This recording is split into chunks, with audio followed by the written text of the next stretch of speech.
Welcome to Carousel card number 2. In my previous episode, you would see me making my first carousel card on this type of paper. It comes with the 7 Gypsy line that they don't make anymore, and I have a bunch of these. I will link that video below so that you can go back and see it if you have not. And so I am going to do another one today, so you can watch as I go along. First thing I thought I would use on this next card is these little bottle die cuts that I have from my Tim Holtz Sizzix die cut. And I have them in black and this other kind of gray color.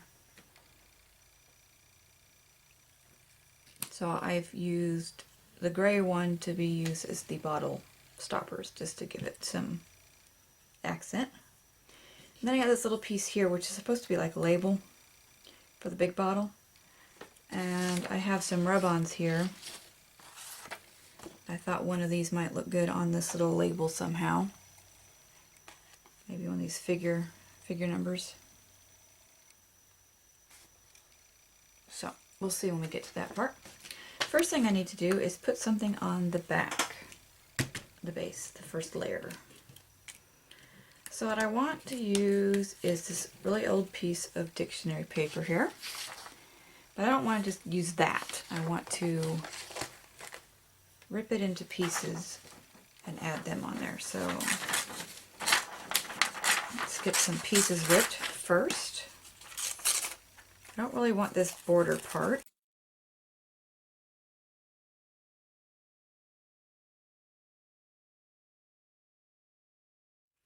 Alright, we'll see how many we have.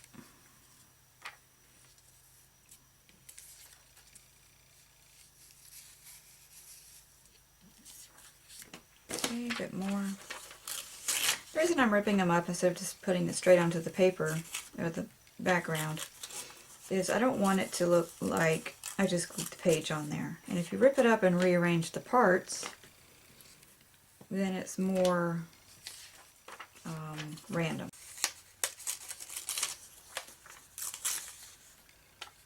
Alright, so that's obviously going to be plenty of paper.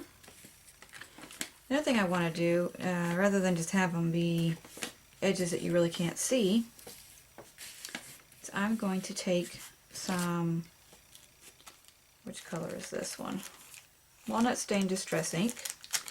And I keep my pads on the back in a little Ziploc bag, so I've already taken the circle one and put on the applicator tool.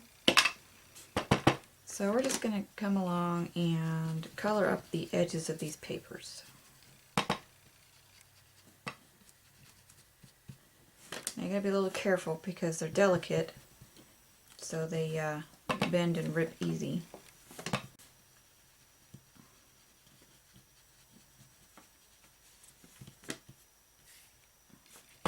Gives it a nice aged look in comparison to just the plain.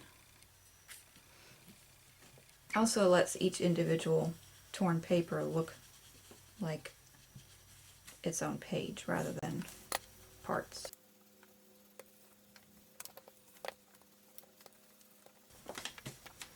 Alright, now that we have those all done, we need to attach them to the main page. So I'm going to use Matte Gel Medium from Liquitex.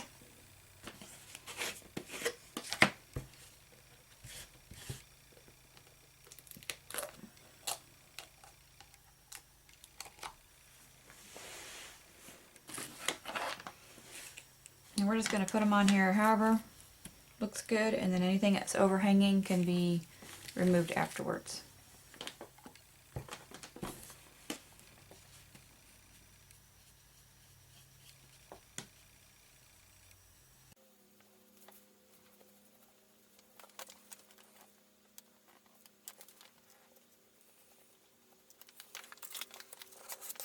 I'm just using this card to kind of make sure there's a really good adhesion under there.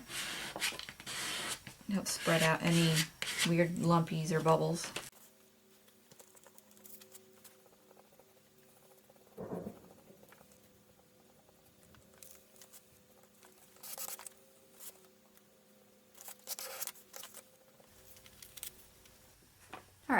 going to go over the whole piece with the matte gel just to put a surface that's all the same.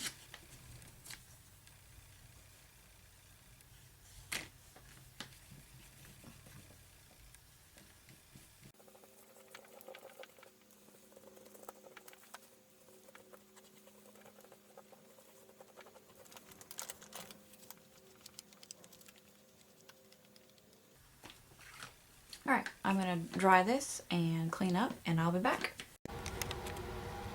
Alright, we're back. I've cleaned up my mess, dried the front here. So it's got this nice book text going on there with the colored edges. And now I need to trim the overhang off. So I'm just going to use my scissors, of course. I could tear it, but sometimes when you tear it off the front as well, and that can become very annoying. So we're just going to do the scissors today.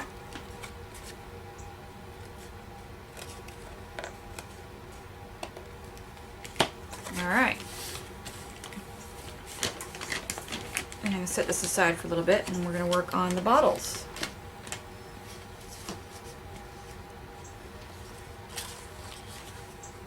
Now I had these set of chalks that I've been keeping around that were for doing card making stuff, and I was curious to know if it was possible to use them on mixed media applications. Alright, so I have this packet of Sponge It sticks from Lowell Corning. I got these at Hobby Lobby this week. And I'm just going to see if I can lighten the edges on here with the gray, kind of like you would the pan pastel, and give it maybe some dimension. See if these are of any use to me anymore. Sometimes you end up with supplies that you can repurpose and still find, you know, a reason to have. And sometimes you just need to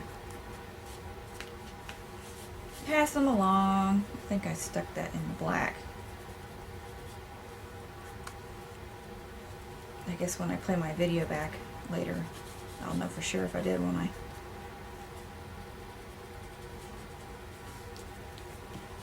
Alright, well, that's kind of doing something. I don't know how well you can see, but a bit of a coloration on the side there. I think I need to expand that more on one side to account for some kind of a light source.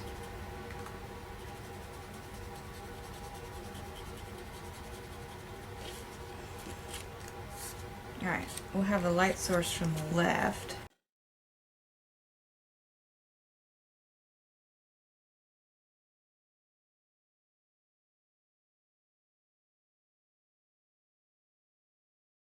Probably could have even used my fingers, maybe.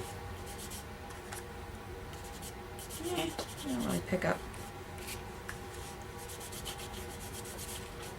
Alright, so we've got our little bottles there with our light source included.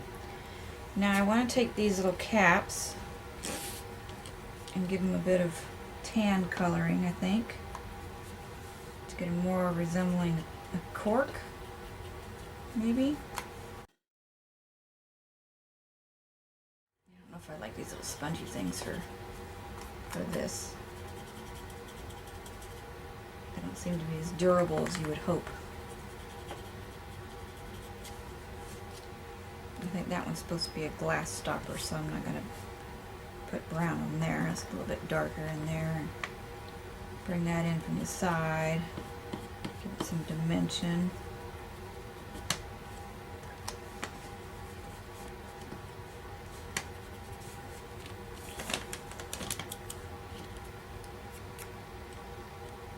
Alright, so since that's supposed to be glass, maybe a little blue on it.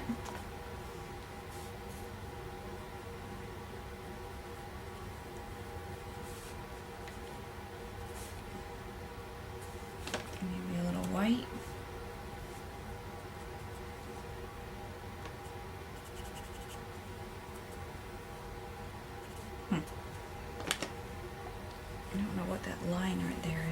Oh, must have been something in the paper. Alright, good on that. Now let's see which rub-on would look good on here.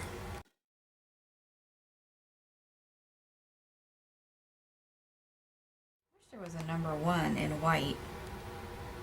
I think that would look good.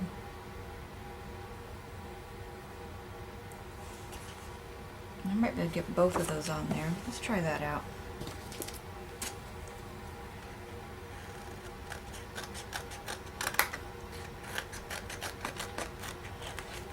It's a nice thing about rub-ons is you can arrange them any way you want.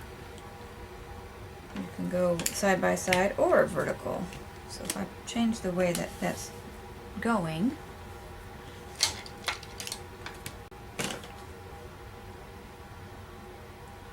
yeah, that'll look kind of nice because the shape of the rub-on matches the shape of the little die cut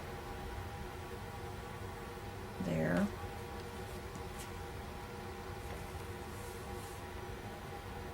I'll get it on here and you'll see what I mean in a second. See how the border of the little rub-on is the same shape as the paper?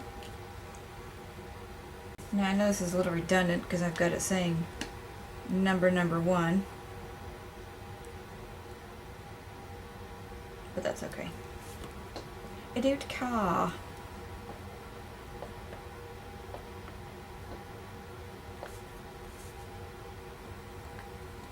And I prefer these plastic rub sticks over a popsicle because wood rubbing against the stuff just sounds like chalkboard problem to me.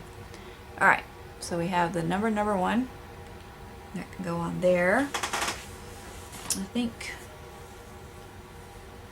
I'm going to take glossy accents to the bottles to make them look like glass.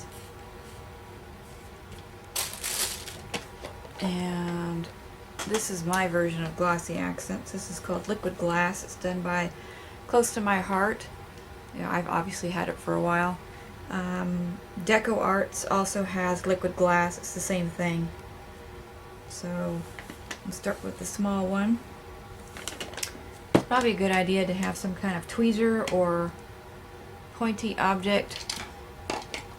So you have to put your finger in. I don't know where my tweezers. Oh, there they are. So I don't know where my tweezers ran off to, but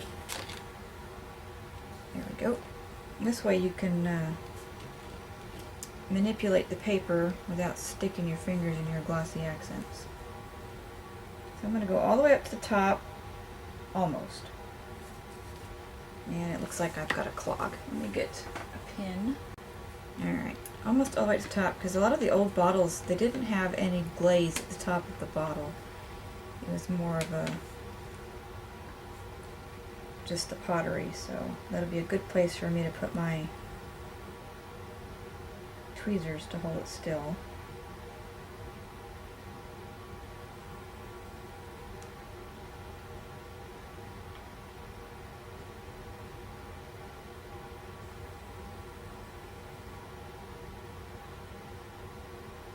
And when you put this on, it looks milky. It's not going to dry that way. It's going to dry completely clear. See how it has a milky look to it?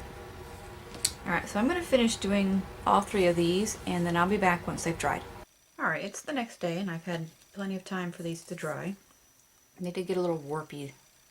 I don't know how well you can see that. The light's being a bit odd. See how they're not quite straight? I'm hoping I can rectify that somehow when I attach them to the page. Over here, the chalking disappeared underneath the glossy accent, so I have to come up with something different to give it some kind of a highlight. I wonder if the white marker would work, because this works really well on porous surfaces, but I don't know if it will work on this. I'll give it a try.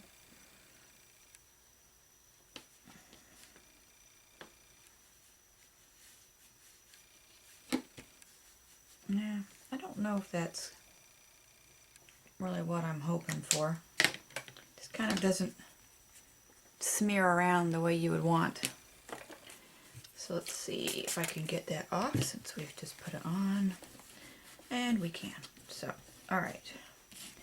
What are we going to use? I have some of these Deco Art metallic lusters that came in the mail. Would that be a nice color? I think that's just a little too coppery. How about my champagne color? That would do well. Let's try some of that.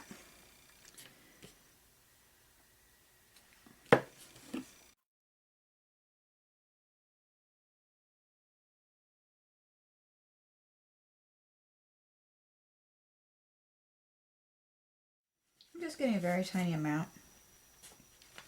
I don't want to create a huge blob of it. Just a bit of a highlight. That's the bad part about glossy accents, is when you get your light shining on, all you see is the shiny. You can't actually see what's being done to the item.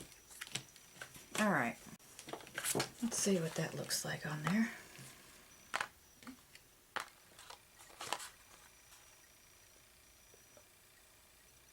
Not bad. Now I do think I want to try and add some other rub-ons to these other two. So since we have one over there, maybe a 2 and a 3 would be okay, or maybe I should just skip around. I think I'll put this question mark on one of them, because that might be kind of fun. And I kind of like the way this 8 is oriented, so I'm going to get it out as well.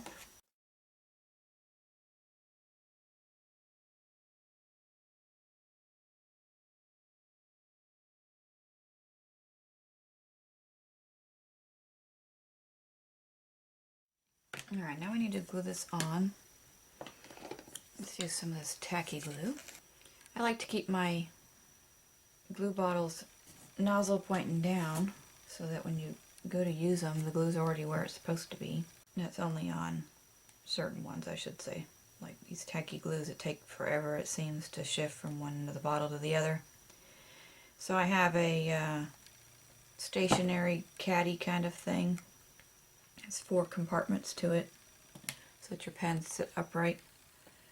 So I use that as my glue holder.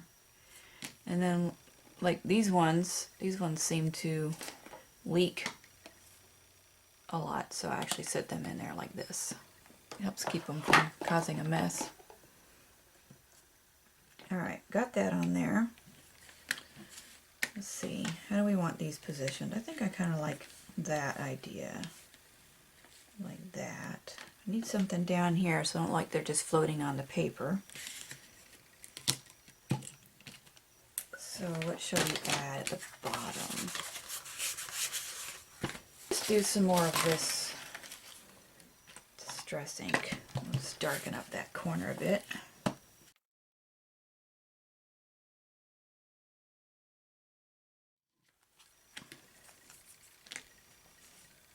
bit more over here.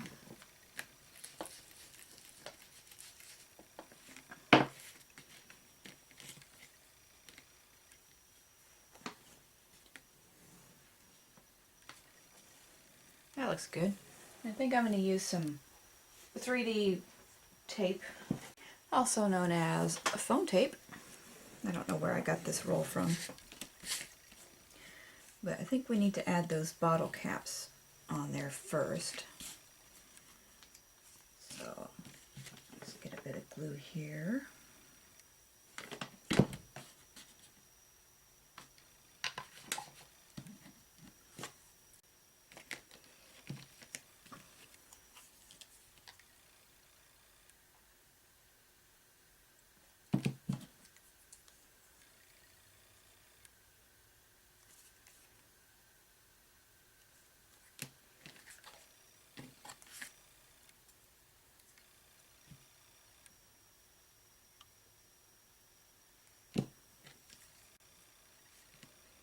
Alright, this one is going to go there.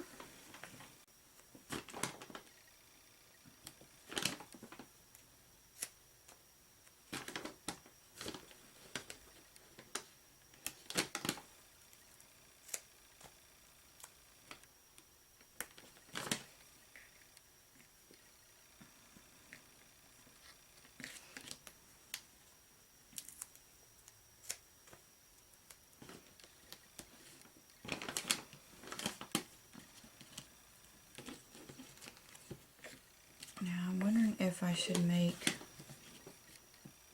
I'm going to put a double layer on that one, just so it sticks up really well above the height of the other two.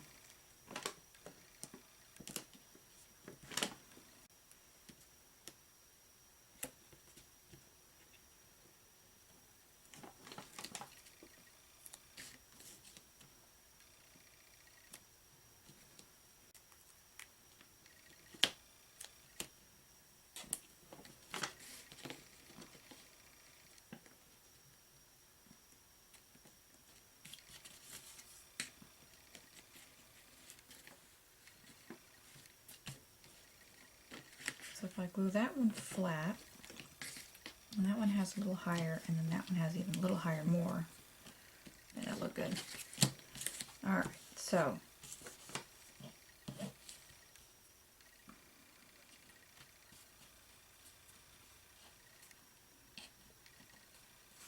I think because this is lumpy, due to the way the glossy accents dried, I'm going to need to put a weight on it for a little bit to make sure it stays,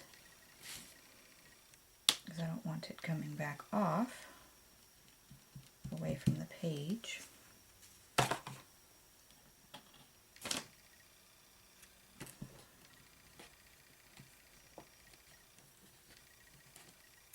Alright, get something heavy. This should work. Alright, I'm going to let this adhere and then I will be back.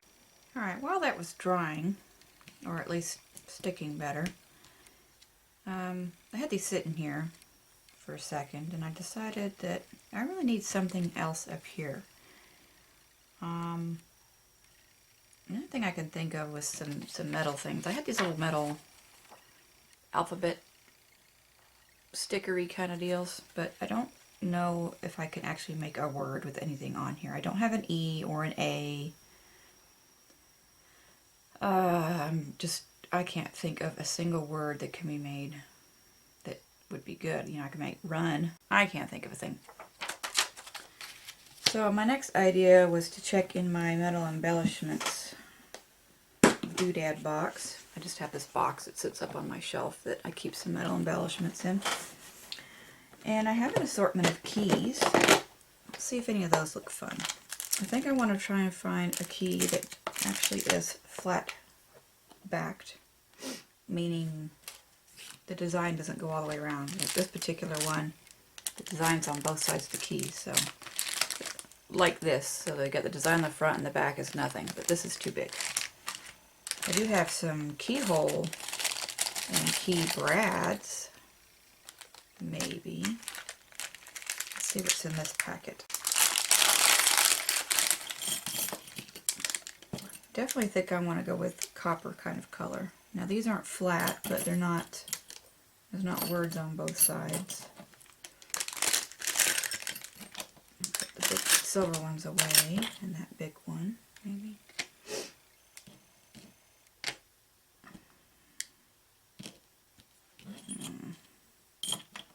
I don't know. It's a black one. How's that look?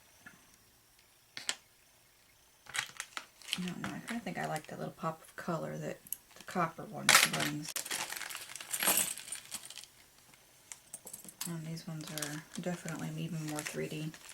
I guess I can poke some holes through and create a way of wiring on something.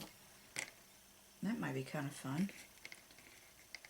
I could, how am I gonna, okay, it's got holes in it. So I could run the holes through there, maybe dangle the key from that. I think I like that. Alright, I have these itty bitty brads that are supposed to go in there. Maybe I can figure out to get those to cooperate. Do we have two of the same color? Something else I decided, this one here, the foam, I would prefer it to be able to scoot over more, so I'm going to carve off a layer being careful not to cut all the way through the front.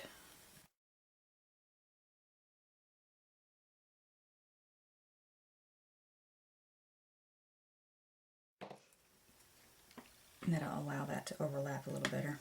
Alright, I like that. Okay, now I need my pokey tool, as a lot of people like to call it.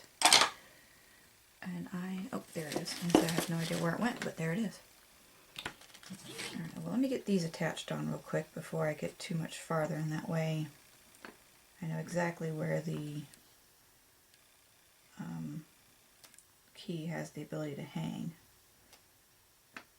So,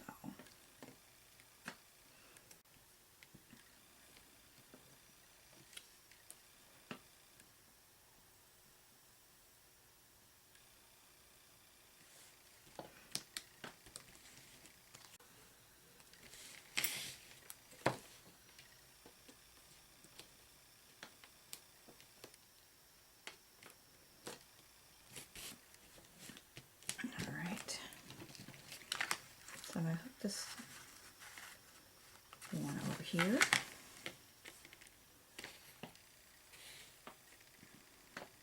I might like it there better. I think I'm going to go with that. So first I'm going to poke the holes where this belongs.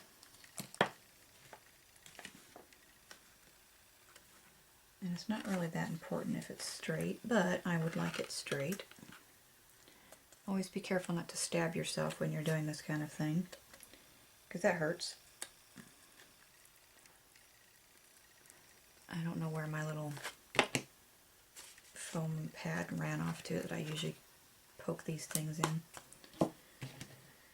Okay, let's see if these brads are long enough to go through the paper.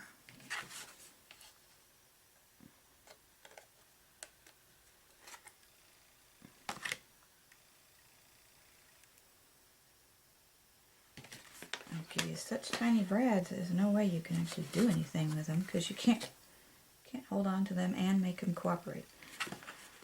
Alright. Yeah, they're going to be long enough. So I need to hook the key to this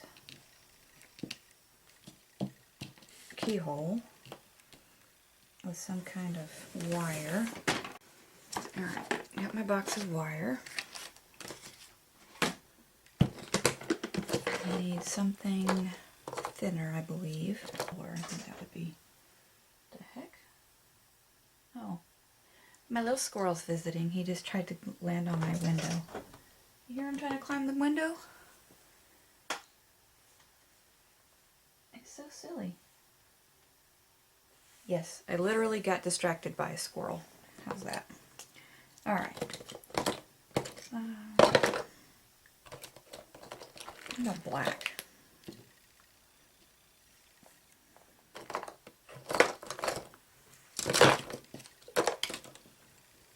Oh, I kind of like that contrast of coppery color. Would that look weird? Is it like too much of a contrast?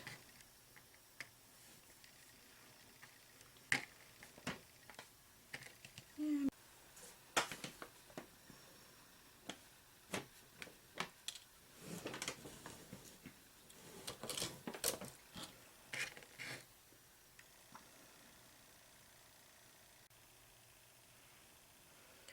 I'm just going to wrap this around and around a few times at a decent length of dangle.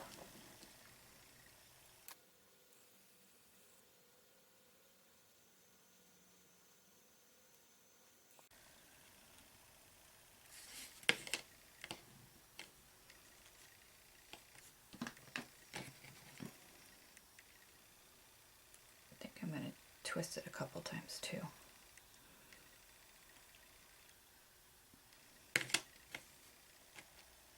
Alright, now get this brad through there.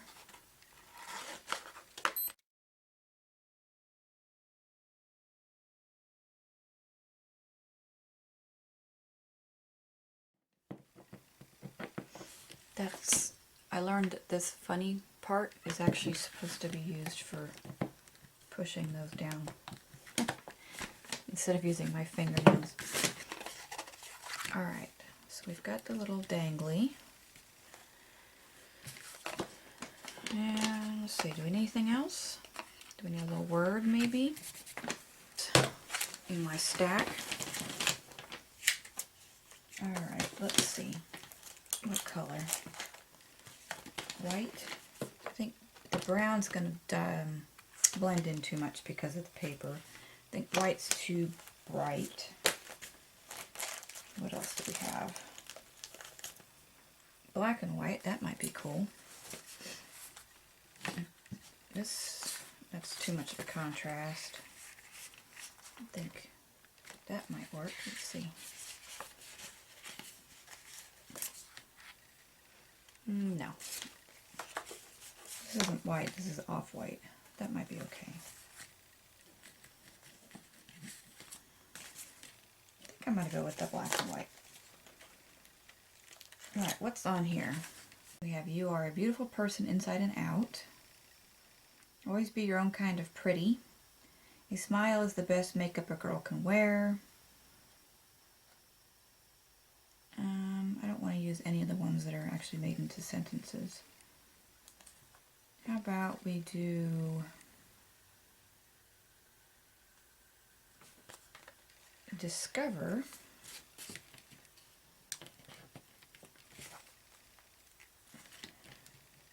your, let's go straight with these. Actually, no, we're going to have to go crooked. That tape on the back is stronger than I expected, and it pulled up the paper. Note to self, be happy with your placement before you smash it in. Alright.